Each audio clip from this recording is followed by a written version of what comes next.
വെളിപ്പാട് പുസ്തകം 5-ാം അധ്യായം 5-ാമത്തെ വാക്യമാണ് ഇന്ന് നമ്മൾ പഠനത്തിന് വിധേയമാക്കുന്നത്.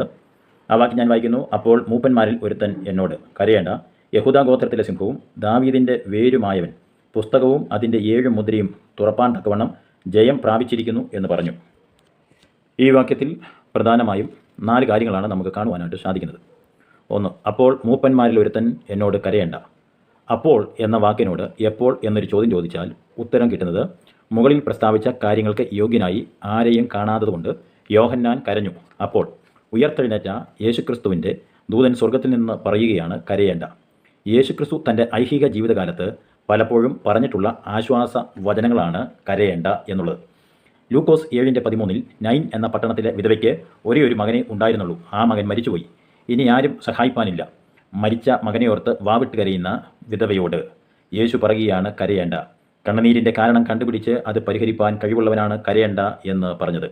ലൂക്കോസ് 8:52 പള്ളിപ്രമാണിയായ യായിറോസിൻ്റെ മകൾ മരിച്ചുപോയി. അവളെ ചൊല്ലി കരയുന്നവരോട് യേശു പറഞ്ഞു, കരയേണ്ട, അവൾ ഉറങ്ങിയത്രേ. നമ്മെ കരയിപ്പിക്കുന്ന സകല പ്രശ്നത്തിനും പരിഹാരകൻ കർത്താവായ യേശുവാണ്. ലൂക്കോസ് 23:27-28 വാക്യങ്ങൾ. യെരുശലേമിലെ അനേക സ്ത്രീകൾ യേശുവിനെ ചൊല്ലി കരയുകയായിരുന്നു. യേശുക്രിസ്തുവിൻ്റെ ഈ ലോകവാസത്തിൽ അല്ലെങ്കിൽ 33.5 വയസ്സുവരെ ഈ ലോകത്തിൽ നടന്ന ശുശ്രൂഷയിൽ ഒരു സ്ത്രീയും യേശുവിനെതിരായി സംസാരിച്ചിട്ടില്ല എന്നത് വളരെ ശ്രദ്ധേയമായ കാര്യമാണ്. വിജാതീയ സ്ത്രീയായ പീലാത്തോസിൻ്റെ ഭാര്യ പോലും യേശുവിൻ്റെ ജീവന് വേണ്ടി മധ്യസ്ഥത ചെയ്യുന്നതാണ് നമുക്ക് കാണുവാനായിട്ട് സാധിക്കുന്നത്. ഇവിടെ ഇതാ ക്രിസ്തുവിനെ ചൊല്ലി കരയുന്നു. യേശു ക്രിസ്തു പരോപകാരിയാണ്, ഉപദ്രവകാരിയല്ല. യേശു ക്രിസ്തു പരിശുദ്ധനാണ്, യേശു ക്രിസ്തു നീതിമാനാണ്, യേശു ക്രിസ്തു നിഷ്കളങ്കനാണ്. അനേകർക്ക് കാഴ്ച നൽകുകയും മുടന്തരെ നടത്തുകയും മരിച്ചവരെ ഉയർപ്പിക്കുകയൊക്കെ ചെയ്ത യേശു ക്രിസ്തുവിനെ ചൊല്ലി അനേക സ്ത്രീകൾ കരയുന്നതാണ് ഇവിടെ നമുക്ക് കാണുന്നത്. യേശു അവരോട് പറഞ്ഞു, എന്നെ ചൊല്ലി കരയേണ്ട. വേദനയിൽ ആയിരിക്കുന്നവർക്ക് ആശ്വാസം നൽകുന്ന ഇമ്പകരമായ സ്വർഗീയ ശബ്ദമാണ് കരയേണ്ട എന്നുള്ളത്. രണ്ടാമതായി ഈ വാക്യത്തിൽ നമുക്ക് കാണുന്നത് യഹൂദാ ഗോത്രത്തിലെ സിംഹം എന്നുള്ളതാണ്.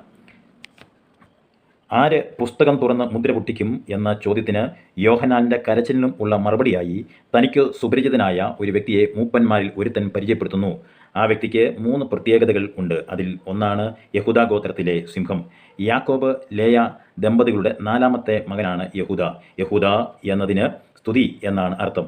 ഈ യഹൂദാ ഗോത്രത്തിൽ നാം അറിയപ്പെടുന്ന ശക്തന്മാരും അതുപോലെ തന്നെ പല പാപികളും ഇതിലൂടെ കടന്നുപോയിട്ടുണ്ട്. ഇശായിയും ദാവീദും യേശുക്രിസ്തുവും ഉദാഹരണമാണ്. അതോടൊപ്പം തന്നെ രാഹാവ്, ബോവസ്, രൂത്ത് അവരും ഉദാഹരണങ്ങളാണ്. യേശു യഹൂദാ ഗോത്രത്തിൽ നിന്ന് രംഗപ്രവേശനം ചെയ്യുമെന്ന് നൂറ്റാണ്ടുകൾക്ക് മുമ്പേ യാക്കോബിന് ദൈവം വെളിപ്പെടുത്തിയിരുന്നു.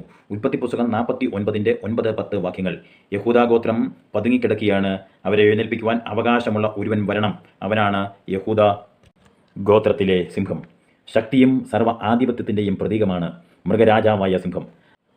ദാവീദ് യഹൂദാ ഗോത്രത്തിൽ നിന്ന് രാജാവായപ്പോൾ ആ ഗോത്രത്തിന് രാജകീയ പദവി ലഭിച്ചു. എങ്കിലും രാജാതിരാജാവായ യേശുക്രിസ്തുവിന് സർവ്വ ആധിപത്യമുണ്ട്. അതുകൊണ്ട് പുസ്തകം തുറപ്പാനും മുദ്ര പൊട്ടിപ്പാനും കർത്താവായ ക്രിസ്തു യോഗ്യനാണ്. മൂന്നാമതായി വെളിപ്പാട് പുസ്തകം 5-ാം അധ്യായം 5-ാമത്തെ വാക്യത്തിൽ നമ്മൾ കാണുന്നത് ദാവീദിൻ്റെ വേര്. വെളിപ്പാട് 22:16 സസ്യത്തിൻ്റെ വേര് പ്രധാനപ്പെട്ടതാണ്. ഈ പ്രാധാന്യ നിമിത്തം വേരുമായി ബന്ധപ്പെട്ട് അനേക സാദൃശ്യപ്രയോഗം ബൈബിളിൽ കാണാം. ഒരു കുടുംബത്തിൻ്റെ വേര് ആ കുടുംബത്തിൻ്റെ പിതാവാണ്. യെശയ്യാവ് 11:1-10 വാക്യങ്ങൾ. മശികയെ ഇശായിയുടെ വേര് എന്ന് വിളിച്ചിരിക്കുന്നു. ഇശായിയുടെ വേര് എന്ന് വെച്ചാൽ ദാവീദിൻ്റെ വേര് എന്ന അർത്ഥം.